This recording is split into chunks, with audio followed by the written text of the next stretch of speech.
You're listening to the Global Travel Channel podcast show, a podcast that shares travel experiences from across the world.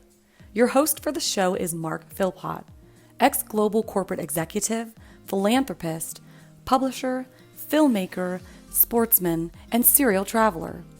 Mark sits down with guests from across the world and talks about their up-close and personal travel experiences. And we get to understand how travel changes people's lives. Here's your host, Mark Philpott.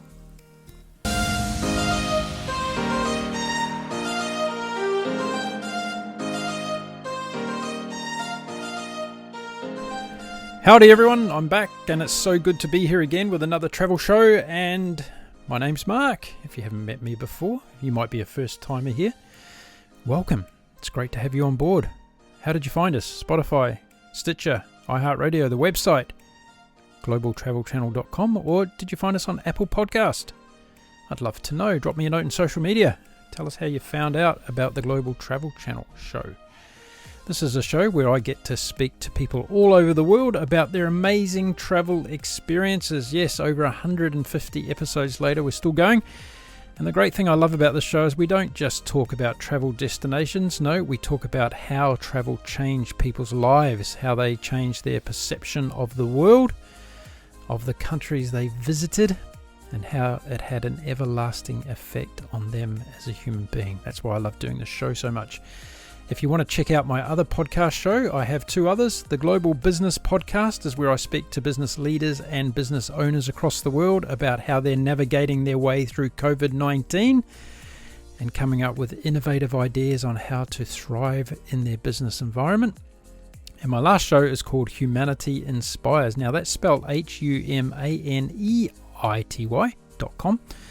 And this is my general, what I call my freestyle show. I just have conversations with people around the world about anything that's topical at the time. We try and stay away from politics and religion, but we'll talk about just about anything else. So if you're out there today and you'd like to be a guest on a podcast, maybe you've never done it before, that might be a good way to get started. Reach out to me and we'll have a chat about you coming on the show. Okay, let's get on with the travel show. And today I've got another great guest lined up for you. Why don't we go over and meet him right now?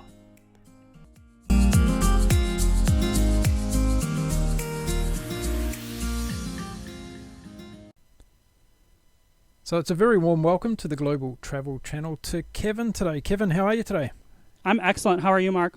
Yeah, I'm doing really well. Thank you very much. And let's start off by telling all my listeners whereabouts in the world you are today. Right now, I am in a small town in Brazil called Aparecida, which is in the that is in the state of São Paulo. Yep. Okay. How long have you been there for? I've been here for about a week and a half now. A week and a half. Okay. How far out of the city of Sao Paulo is it? I think it's about a 3-hour drive, but I came from another small town, so I've kind of been, moving around a little bit more, kind of like a month to month moving around. Okay. Have you been avoiding the big cities, have you? So I first came here in January of this year, and my original intention was to, teach English here for about 6 months and just stay in, the city of São Paulo. But when the pandemic kind of hit here, I lost all my students and had to start moving to teaching online. So at that point, I was kind of location independent, and I figured that, it'd basically be better to kind of move out of the big city and, do all this social distancing in these smaller towns. Yeah, fantastic. Okay, well, we're going to find out all about why you're there, the travels around there and everything else shortly. But first of all, I'd like you to start off by, I give my guests the opportunity to dedicate their podcast episode with me to someone special in their life. So who would you like to dedicate your show to today? Oh, man. I think I'd have to go with my mom and my dad, just because... Mom and dad. Yeah. That's a good one. I'm sure a lot of people probably dedicate, their podcast to them. But, they've been just super supportive through all of this. And I'm sure growing up, if they had learned that I would just be going around all these places and, doing a lot of solo travel. They might have freaked out at the time, but they've really, come along to the idea and just been super supportive like the whole way. So fantastic. What's your mum and dad's names? John and Susie. John and Susie. Okay, well, a shout out to John and Susie today. Whereabouts are they in the world, Kevin? They live in Seattle, Washington. Seattle, Washington. That's a city that's going through a bit of change at the moment. With the Chop and Chaz. It's got a new Chop and Chaz thing going on, hasn't it? Yeah. It's been nice because that's kind of where I grew up as well. So it's been nice to have friends and family over there who have been able to, let me know what it's really like beyond just the news reports. So yeah. There's a lot going on. So have your mum and there. dad gone down and become part of this new state of America? I think they've pretty much stayed at home. They've been really good with social distancing. So I don't know that they've actually made it out there. I know that they've taken one or two maybe driving trips further out of the city, but yeah, it's more been like friends and classmates who have been over there. Yeah. Okay. Cool.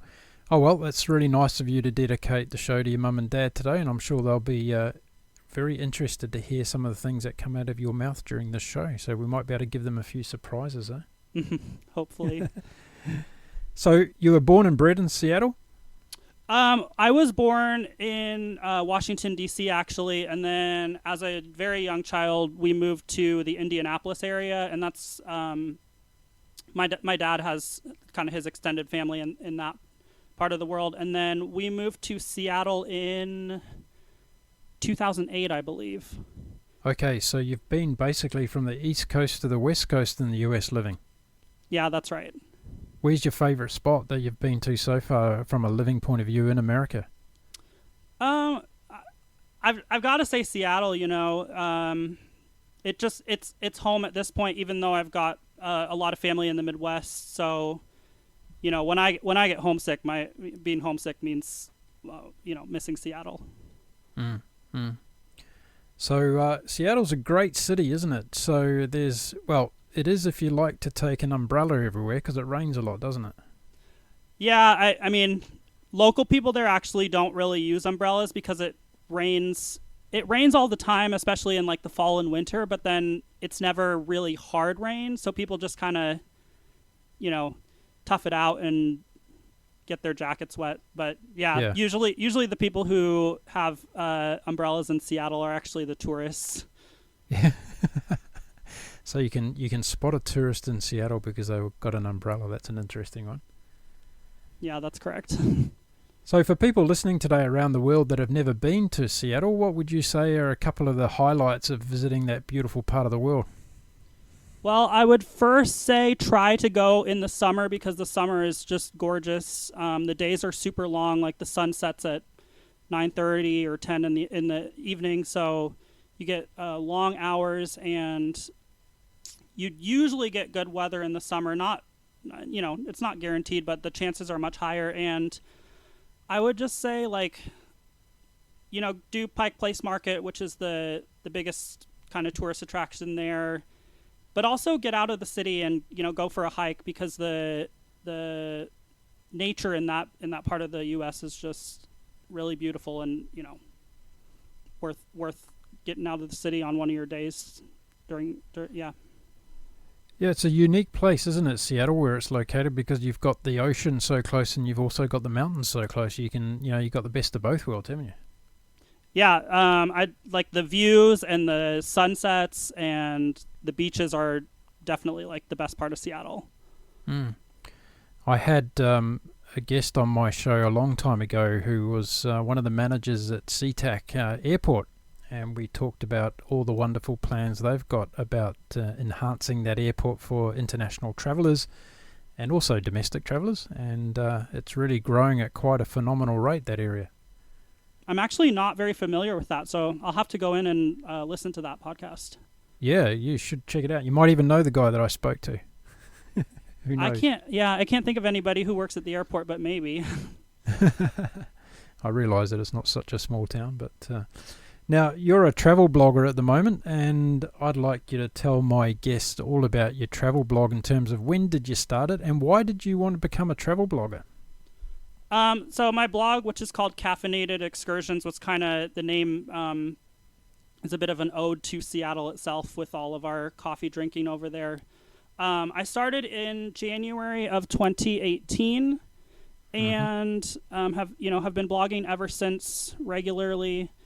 And the reason I started blogging was because I had started traveling pretty extensively the year before that in 2017 and just basically taken pictures, and I wanted to kind of share the experiences a little bit more than just through pictures. And I figured that, like I've always enjoyed writing, so it'd be a good topic to write about. And it's been a really good experience, a great learning experience. What did you do before you took off to become a travel blogger? Well, I was in engineering sales. So I went to the University of Washington and studied engineering there. So I was a sales engineer from 2017 to 2019. And, it was what I studied in school, and it was a good job, and I liked it a lot. Honestly, the biggest thing was just that I could only travel on the weekends, and I wanted to do that more often. And as I'm sure you're aware, in the United States, we generally only get like 2 or 3 weeks of vacation a year. So it just wasn't enough time to, pursue that interest. So that's kind of how I ended up leaving that role. You weren't working for Boeing in Seattle, were you? No, I actually was working. So after graduation, I moved to Columbia, South Carolina, which was like a totally different experience. And I kind of, went back to the other side of the country, and I lived there and worked there for 1 year. And then in that role, I was able to actually go to Mexico City for, I think it was about 8 months. So I was actually able to do engineering in Mexico, which was another really good experience. How long were you in Mexico City for? I was there for about 8 or 9 months. Okay. How was that experience after spending most of your life in America and going to Mexico to live and work? What was the major differences for you there? Well, the day-to-day was kind of the same. Like, it was still a 9-to-5 engineering job. And it was that same kind of thing. Like I was able to travel on the weekends, and flights in Mexico are generally pretty cheap. So I was able to see quite a bit of the country on the weekends, but it was still, I wanted to travel a little bit more and more, extensively. So. Yeah. Was Mexico your first international trip? Well, I had been on vacations before that, but I had also, I think before that, my major thing abroad was that I had studied abroad in China for a year. So that was kind of my first big experience living abroad. Wow, that was a big experience going from the United States to China to study. Yeah, and that was kind of like an eye-opening thing, because that was during my university years. So it was like, wow, this is, there was just so much to do and see, and it was just like everyday life was totally different over there. So it was, I guess that was probably one of the main things that made me want to, work abroad after college graduation. So how did that time in China really shape your view on the world? Because you went from, the American society, if you so to speak, to the Chinese way of life. Was it a huge culture shock for you at that age going to China? Yeah, it was definitely a big culture shock. But at the same time, some of my closest friends were made during that time, so I don't, I look back on it really fondly. And it was kind of this thing where, even though some days things just feel so different, at the same time you just see the similarities, in day-to-day life that people have on one side of the world to the other. So it was kind of like the two extremes, and then it came together in the middle, if that makes sense. Yeah, it does, and that's quite an interesting way of looking at it, actually. I've never had anybody explain it like that before. Whereabouts in China were you based? I was based in Shanghai. Shanghai. Now, that's an amazing city, isn't it? Yeah, it's huge. It's the scale of that city is unlike any city I've seen before or after. Were you studying near the center or were on the outskirts of Shanghai? I'd say it was pretty close to the center. Like if you got on the metro, it'd probably be 20, maybe 30 minutes to get to the, to the very like center, the financial area. I used to spend a lot of time in China working, and what always amazed me was, and when I say a lot of time, I was there just about every second week, and the pace of change, the skyline literally changed within 2 weeks, and there was new skyscrapers and new buildings and new highways and everything. Did you notice that while you actually lived there? Did it appear to be changing that rapidly to you? Yeah, that I think anyone who has spent significant time there will definitely agree on that point. It's everything from the skyline to like the businesses. You'd go and 1 month there'd be a really nice cafe or restaurant, and you'd go back the next month and the whole shopping mall would just have different stores in it. So I 100% agree. Yeah. So after that experience of being in China and studying in China, what did it change within you about your view of the world and people in the world? That's a good question. I mean, I think it just like opened my eyes to how much else there was out there besides, like the United States. And I mean, clearly the United States has so much to offer as well. And one side of the country is like obviously super different from the other side of the country. But yeah, I think it made me want to travel more and see like what else was out there besides the US and China, because those are, two big, super important countries in the world today, but there's even more than that. So yeah. Now, you've been in a unique position in your life because you've traveled overseas as a student, you've traveled as part of your job and your career, and now you're traveling again as a travel blogger. So you've really seen the world through different eyes. Which one do you enjoy the most? That is a tough one. I think it's all been, it's all been different. Like when you're studying abroad somewhere, you clearly, you get to see a lot and meet a lot of people, and it's very international. I think most study abroad programs have people from all over the world in like an international dorm and that kind of thing. But I would say right now, so, in addition to blogging, like that's not my primary like source of income. My primary source of income is teaching. So like blogging and teaching has just been like, it's allowed me to really see like kind of even more of the day to day, maybe a little bit more of like local life in different places and that kind of thing. Yeah, right. So you said you left in January 2018 to start your travel blogging journey. How have things changed in your life since then? Well, so actually I started blogging when I was still in that engineering job. And then so I did that for about a year, and for that first year, a major focus of my blog was these weekend trips. And then after that, when I made the transition from being an engineer to an English teacher, that was kind of the big change. But yeah, what was your question again? No, that's okay. I can keep asking you more. What was the inspiration to become a teacher? Where did that come from? Well, like I said, I really enjoyed my job as an engineer, and I liked how technical it was and all of that kind of stuff. But as I had mentioned before, I honestly just wanted to travel more than, a couple weekends a month and 1 or 2 major vacations a year. So my cousin, actually, she put me in touch with one of her coworkers who had done a year of teaching English in Vietnam. And this guy just had like great things to say about it. And he even said, if you do this teaching for 1 year and then you want to go back to, like an office job, 9 to 5. It's super easy. And I mean, he was living proof because she's an accountant. So, you know, he was working in a corporate office.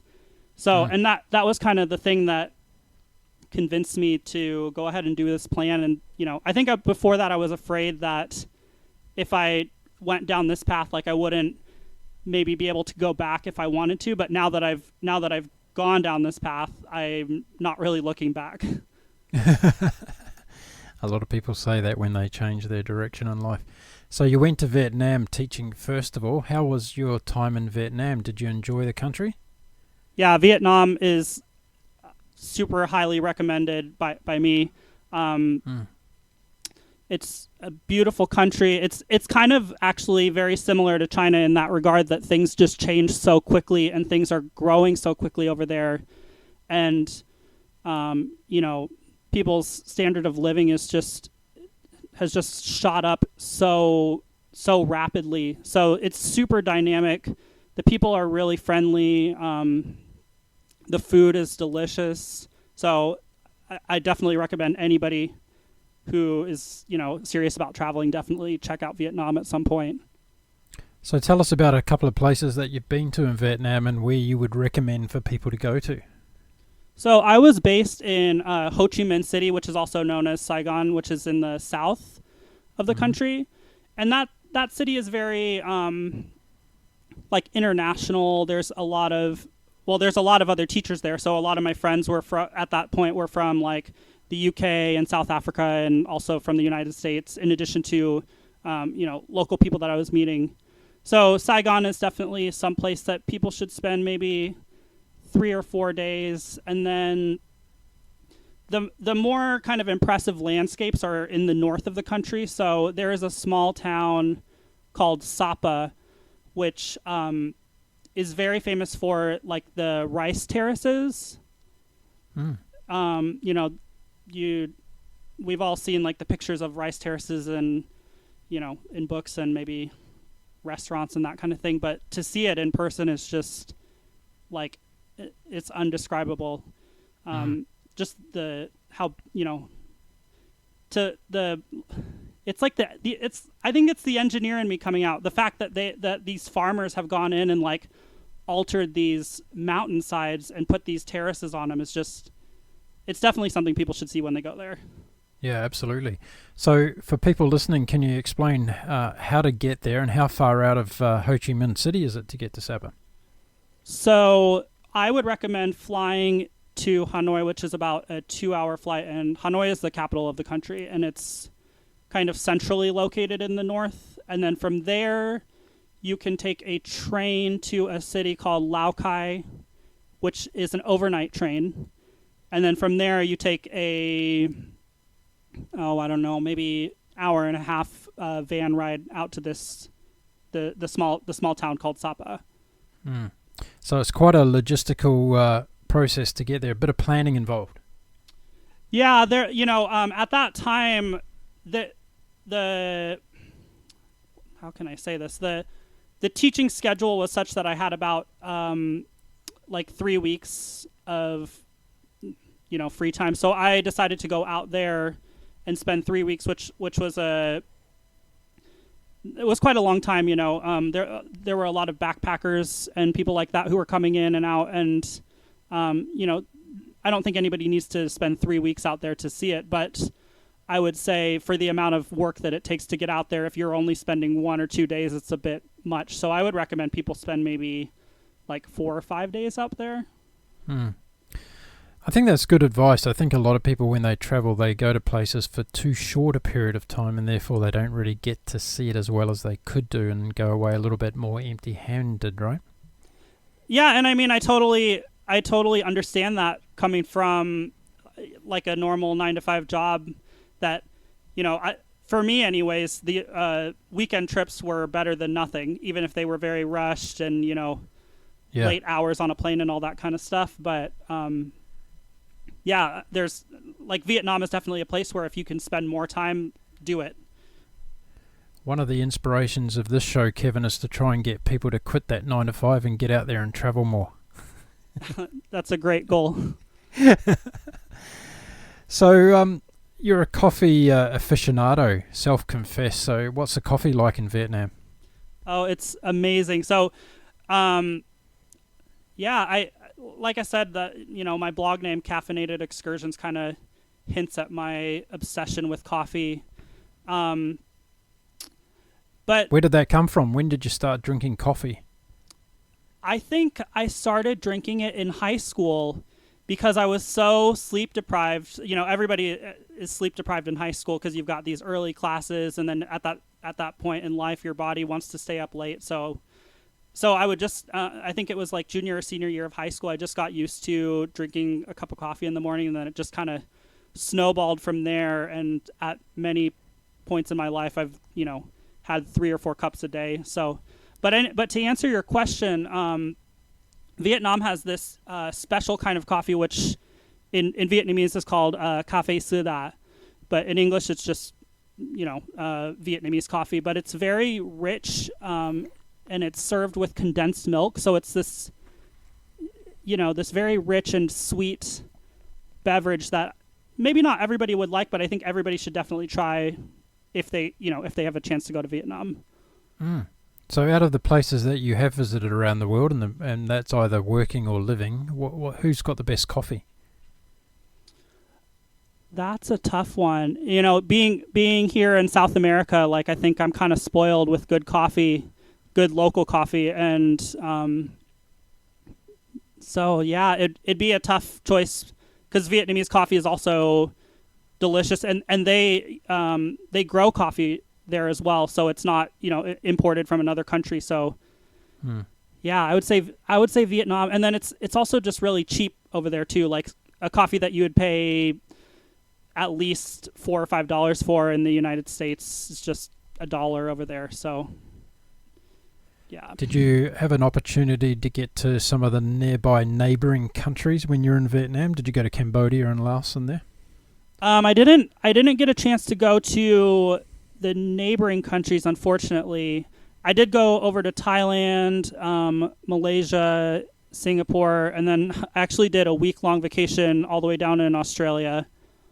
Okay, you've been down this part of the world. Mm-hmm. Okay. So you did get around a little bit. You went to Malaysia. Whereabouts in Malaysia did you go to? I did one trip to Penang, which was really a cool city. That's a place that everybody should go as well. And then I did just a weekend in Kuala Lumpur as well. And I went down to a small, like, oceanside city called Port Dickson, which was it was pretty quiet, but also an interesting place. Yeah, it's a famous place, Port Dickson, and that whole west coast of Malaysia has lots of stories to tell. Did you like the Malaysian food? Yes, Malaysian food is delicious. It's like this kind of it reminds me of like 3 or 4 different cuisines just because of all the cultures and people who live in that country. So yeah, Malaysian food it's different from Vietnamese food, but it's very fragrant, very kind of spicy. So I like it a lot. So then you went across the causeway into Singapore, and that's a different world again. Yeah, that was another interesting place. Kind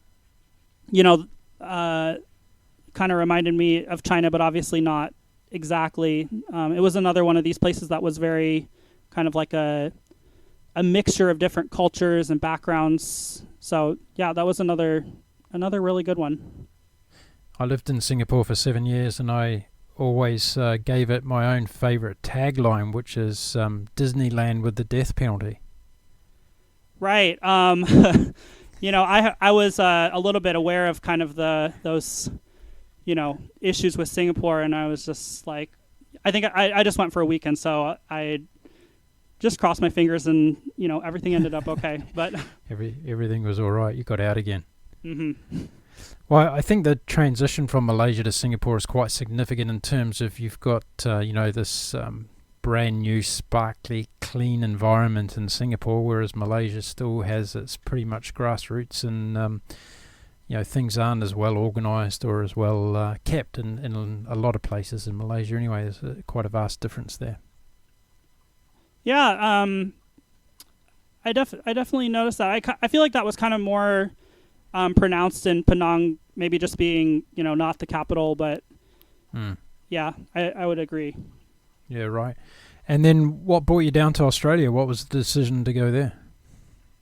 I like I said, I went for a whole week, and, it wouldn't have been worth flying however many hours from Vietnam all the way down there if it wasn't a week-long vacation. But I think I just found a good deal from Saigon to Perth, so yeah, I went down there. The reason I went to Perth was because I met an Australian girl who was originally from Sydney, but who moved to Perth, and she said that she loved it. So that was reason enough for me to go check it out. Perth's a beautiful place. So you went to the west coast of Australia, and did you get out to Rottnest Island? I did, and that was another super memorable day trip. Rottnest is beautiful. Yeah, it sure is. Did you get your photo taken with one of the little furry animals out there? What are they called? The quokkas? Yeah, quokkas. I got some good pictures. I don't think I got a selfie. I was maybe a little bit apprehensive about getting so close to them, but yeah, I probably sat there for at least half an hour just taking pictures because they're so cute. There's a very famous photo online of Mr. Roger Federer with his photo being taken with a quokka on Rottnest Island, so you might want to check that out sometime, Kevin. I will do.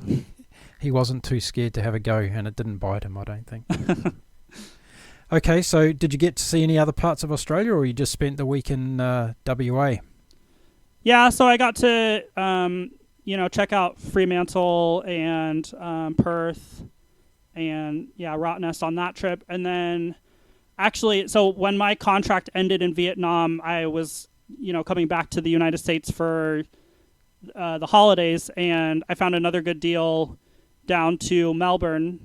So I kind of it wasn't really a stopover because it's not really it's pretty out of the way, but I did another week on the other side of Australia. Oh, good. So you got down to Melbourne, which is unfortunately going through a second wave of coronavirus right now, and terrible things are happening down there, but you were obviously there when that wasn't happening. How did you find Melbourne as a city? I think I personally liked Perth a little bit better, so if anybody's listening from Melbourne, I'm sorry, please don't hate me, but I liked Melbourne a lot too. It felt very international, so I was very excited to find good Shanghainese dumplings there, super authentic, and then I just felt like every meal I was eating food from a different country, so the food scene in Melbourne was definitely my favorite part. Yeah, I think that's one of the treats of travelling, isn't it? It doesn't matter what country you are in the world, and whether it be the United States, and as you said earlier, you can go from one coast to the other and feel as though you are actually in a different country, and Australia's the same. You can go around Australia and have a different feeling in each of the major cities, so you got to try that out a bit in Melbourne. What time of the year were you there?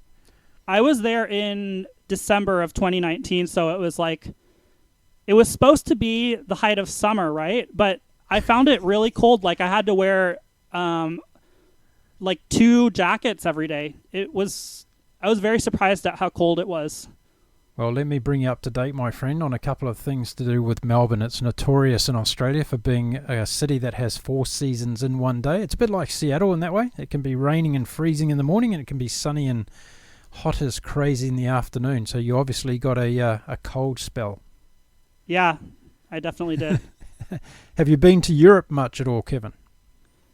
Not as much as I would have liked, and that's, once this whole pandemic is over, that's definitely on my list of places to explore in a little bit more depth.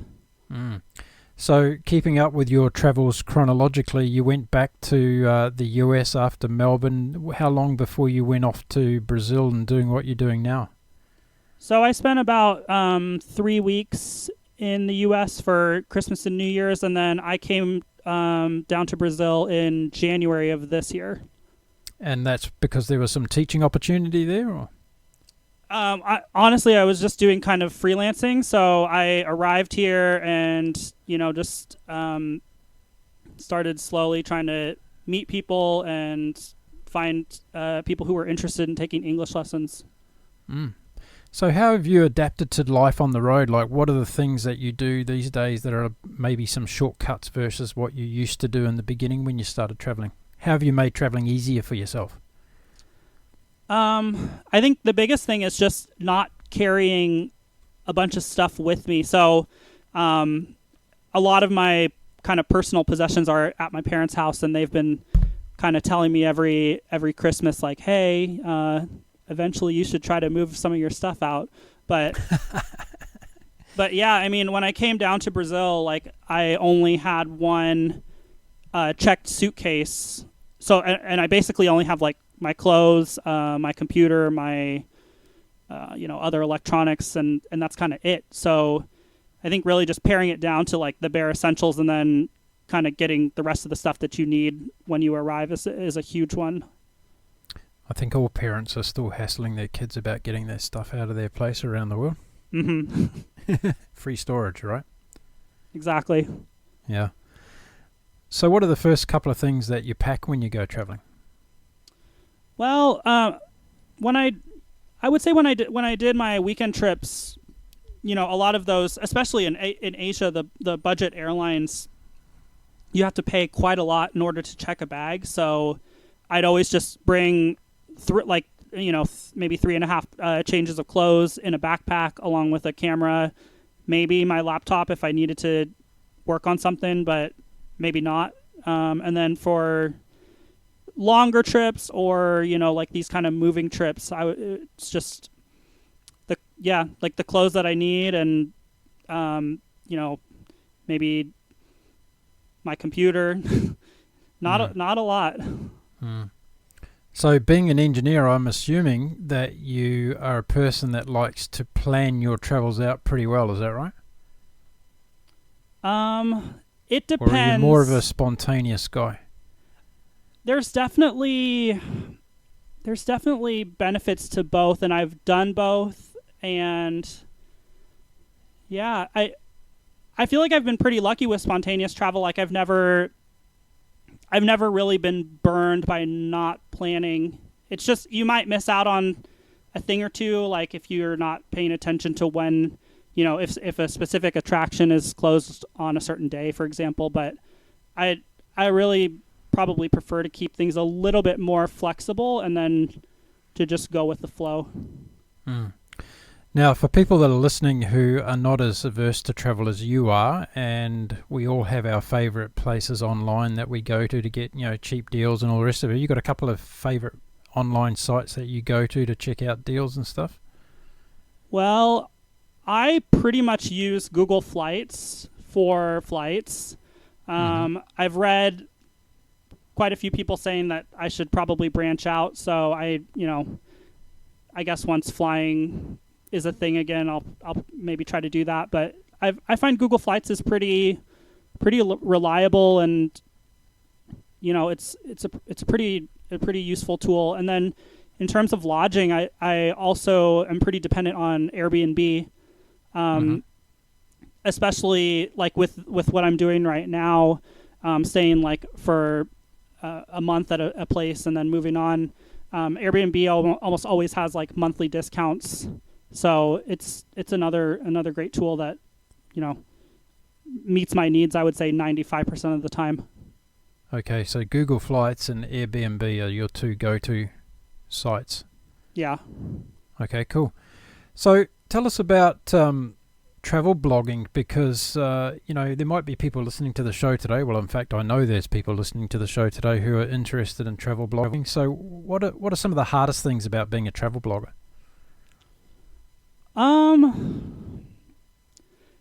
I think getting started is probably the hardest thing. Once you've kind of figured out a routine for,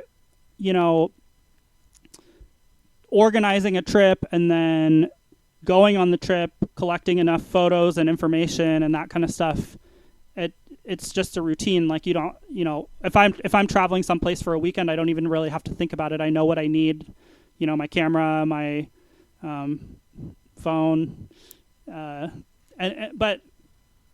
yeah, I would say getting started is definitely the biggest hurdle. So would you say to people who are wanting to get into it just to go and do it, like just start, just get your own footprint made? Yeah, I mean, there's like a small, I would say, like financial commitment with getting a domain name and that kind of stuff. But really, if you give it an honest effort and it's not working for you, or you're not enjoying it, then there's not really much lost. So yeah, I would say people should just get started, and then from there, it's pretty easy to decide like how dedicated you want to be with it, and if you just want it as a hobby, or if you want to try to make it into something more, professional. So yeah, I would say if you're interested in that, just try to go for it. There are a lot of good resources online that are free. So other than hosting and that kind of stuff, I would say I would caution against trying to throw a bunch of money at it, because there's really good free resources online. For everybody listening today, I'm going to put the link to Kevin's travel blog in the show notes today, so you can check out all his great work and see what he's been up to. How long, when you talk about, trialing something out and see whether it's right for you, how long would you say is a good period of time to really test something out to see whether you, A, are passionate about it, and 2, whether you're any good at it, Kevin? Well, I would say give it a couple months at least, because if if we're talking about travel and a travel blog, like most people probably aren't traveling every weekend or that kind of thing. So first you've got to actually go on a trip, and it could even be a trip to like the town over, or one state over, and so you've got to go on the trips first, and then you kind of need to think about like what information you want to collect about that place. So like, do you want to focus on food? Do you want to focus on like cultural experiences? Do you want to focus on taking like really amazing pictures of that place? And then from there, organizing all of those things and organizing your idea, and obviously doing the writing. Yeah, I think that's really good advice. I think at the moment, while we're in these situations where we can't travel too far as distances go, there's a lot of people doing micro adventures and blogging about those. So there's always, as you say, you can go to the next state or even the next neighborhood and write something about what's going on, can't you, Kevin? Yeah, that's exactly right. So what's your strategy or your end game with travel blogging? How long do you think you're going to be doing it for? I think I'd want to keep it up. No matter what else I was doing. Like I said, it's not my profession, and there are many bloggers out there who it is their profession, but for me it's more of just a hobby. But yeah, I really enjoy it, and I think the most kind of rewarding thing about it is when you find a place that hasn't really been written about online, and you're able to offer something new, and you'll see that in your traffic in the stats. So if there's a certain post that people are visiting every day, but I think that's kind of the most rewarding thing. And in my experience, that the easiest way to do that is to kind of focus on smaller towns and, places that, like I said, haven't really necessarily been discovered or written about extensively online yet. What are a couple of the places that you've been to, which are the smaller, remoter places that you've had good, I guess, feedback from your audience on writing about? The one that comes to mind most for me is a small town in Belize called Corozal, which is right over the border with Mexico. And I think the reason it got so much traffic was because I wrote specifically about how to cross that land border. And there, when I was planning that trip, I obviously did some Google searches and, tried to find some information, and there was just nothing out there. So to write a blog post about crossing that border and what it was like and what to expect, I think that ended up helping a lot of people, because a lot of people visited that post. Yeah, that's an interesting point. So looking for unique and innovative ideas when it comes to doing your writing, because if you, as you say, if you're just doing what everybody else is doing or covering the same places, then chances are it's not going to be recognized as easily, is it? Right. Like I mean, I personally write for kind of my own like enjoyment. So I don't mind if a post of mine has, doesn't do exceptionally well. And if I visit Paris or London, I'm definitely still going to write about it. But yeah, I would say these kind of more off the beaten path places, there's a lot more opportunity for people to kind of find your blog in that way. So you haven't been tempted to do it as a full-time gig, Kevin? I mean, since I only started 2 years ago, I would say that I'm still definitely a beginner and I have a lot to learn. So if it gets to that point someday, I'm definitely open to that. But in the meantime, I've still got to, make a living. So yeah, maybe someday. Very, very good point.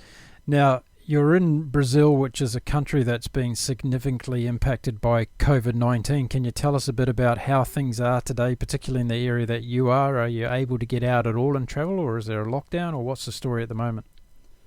I've thought about this a lot because I'm seeing things in the United States from, people that I know personally, but also like news coverage. And then there's people in the States are seeing things from news coverage over there. And, I've gotten quite a few messages of people, saying, oh my gosh, are you okay? And all this kind of stuff. And I think that honestly, the situation in the U.S. and Brazil is probably very similar. So, which I'm not saying that's good. It's definitely a dire situation in both countries, but I would say the problems in one are probably the problems in the other. I think people are probably not wearing masks as much as they should be. People are not being careful about, congregating in large groups and that kind of thing. So, but I would say things aren't looking like they're 100% open here, but they're also not shut down, at least right now. So you're still able to go about into the local community and social distance and everything else. You're not actually having to stay inside the house. No, I don't. I mean, I think that's part of why the pandemic has been so kind of severe here, is that there was never actually a period where like there was a forced lockdown. Yeah. So, but still, like right now, it's very obvious that there's a lot of businesses that are still closed and probably, honestly, will stay closed. But yeah, I think it's. I would guess that it's very similar to what the United States is experiencing. So, talking about being out of your comfort zone when you travel, what's the most, or where and when was it for you where you felt as though you were most out of your comfort zone when you were traveling?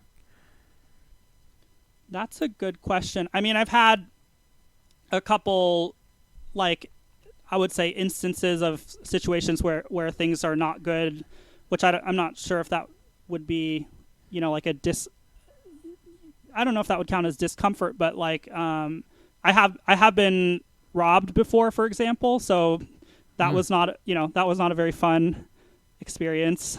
Yeah, absolutely. Where did that happen? That happened in Santo Domingo in the Dominican Republic. Okay. Broad daylight or at night time? Yeah. It was during the daytime. I saw a bridge that had, both cars and a sidewalk on it. And I just figured, I wanted to go check out the bridge, see if there was a good view. And it turned out that the sidewalk on that bridge was closed, but I think a local man saw me approaching it, and he could definitely tell I was a tourist. So he just, came up and he grabbed my phone and wallet and kind of wrested it out of my hands. And then he hopped on a motorbike that his friend was waiting on, and they just sped away. Wow. So did you try and stop them at all? Like, did you try and fight back, or? I mean, I definitely like, resisted getting my phone and wallet stolen, but he kind of seemed like he knew what he was doing. So no, they got away. He didn't pull a weapon or anything like that out, but yeah. Is that the only time it's happened to you while you've been traveling? There was one other time where I had a rental car window smashed and then a bag of like dirty clothes taken. So that was not nearly as kind of jarring, but still not a great experience. No, I bet. But they did get the wrong thing, didn't they? Yeah, I'm not sure. Dirty washing. Yeah, not sure why they took that, but they must have been disappointed when they got home, I'd say. Yeah. Okay, on the flip side, what about a couple of funny things that have happened when you've been traveling around the world? Anything come to mind that made you laugh a bit about things that happened? Oh, I'm not sure. I can't think of... Or funny thing that you saw happen to somebody else? It didn't have to happen to you. I don't know. That's a tough one. I feel like I generally try to keep like an optimistic mind about things. So a funny experience, though, it's not coming to mind, unfortunately. Okay. Well, I'm sure there's one there, so maybe we can get to it another time. So what's the plans after all this crazy pandemic thing goes away to the stage where we can actually start traveling again? Are you going to stay in Brazil for a bit, or where's your next stop? Well, I will probably be here for quite a bit more, at least a couple months more, and then, reassess from there if cases keep growing worldwide, and especially in the United States, I might just stay here even longer. But actually, back in March of this year, I had applied for a working holiday visa for Australia because I liked Australia so much during my 2 visits. So I was awarded, or not awarded, but I was granted this visa to basically go work in Australia for a year, and and then all the borders closed, so I'm not eligible to travel over there right now. But I'm hoping that the borders reopen before that expires, and I've got until March of next year in order to go over there. So I guess if it doesn't happen, I'll have to reassess my plans and figure out what I'm going to do. But that is the tentative plan for me right now. As of this morning, the Australian government has decided to actually reduce dramatically the amount of Australians even allowed to come back into the country because of what's happening with the virus in Australia at the moment. One of the biggest factors of increases of cases come from people coming back from overseas who have tested positive for the virus, so they've decided to actually shut right down the numbers of Australians that are even allowed into the country. So anybody coming in on visas for whatever purposes seems to be like a distant dream at the moment, that's for sure. But as we all know with this virus thing, it changes quite rapidly, so just keep watching the information as it comes out. Yeah, for sure. I think, I've got my fingers crossed, but if it doesn't work out, I'm, not the end of the world for me. I'm sure you'll be able to get here at some stage, sooner or later. Well, Kevin, listen, it's been great having you on the Global Travel Channel podcast show today. Thanks very much for giving me your time in the evening over there in Brazil. Appreciate it very much, and sharing with my audience all about being a student in China, traveling the world as an English teacher, and also being a travel blogger. You certainly got some good stuff going there, and I wish you all the very best for your future travels, and stay safe and stay well in Brazil. Thank you so much. Kevin was my guest on the Global Travel Channel podcast show today, all the way from a small place north of Sao Paulo in Brazil. He shared with us his journey as a student to China, and then various other places as an English teacher, including Vietnam, and now also where he is in Brazil. Hope you enjoyed that episode with Kevin. If you're looking for more episodes from the Global Travel Channel podcast, all you have to do is head to our website, globaltravelchannel.com. You'll find over 150 episodes there for your listening pleasure. If you do like our content, please tell somebody else about it. Share it. Word of mouth is a great thing for us to get our podcast listened to over 97 countries around the world now. And if you want more podcasts from us, check out the Global Business Podcast and the Humanity Inspire Podcast. Both links are in the show notes today, as is Kevin's travel blog. Please check it out. It'll be great things for him if more people read his travel blog. Well, that's it for this particular episode. I've had a great time bringing you the show. Look forward to next time when I'm around. Until then, my name's Mark Philpott. Have a great week ahead, everybody. Be safe, be well, and live your dreams.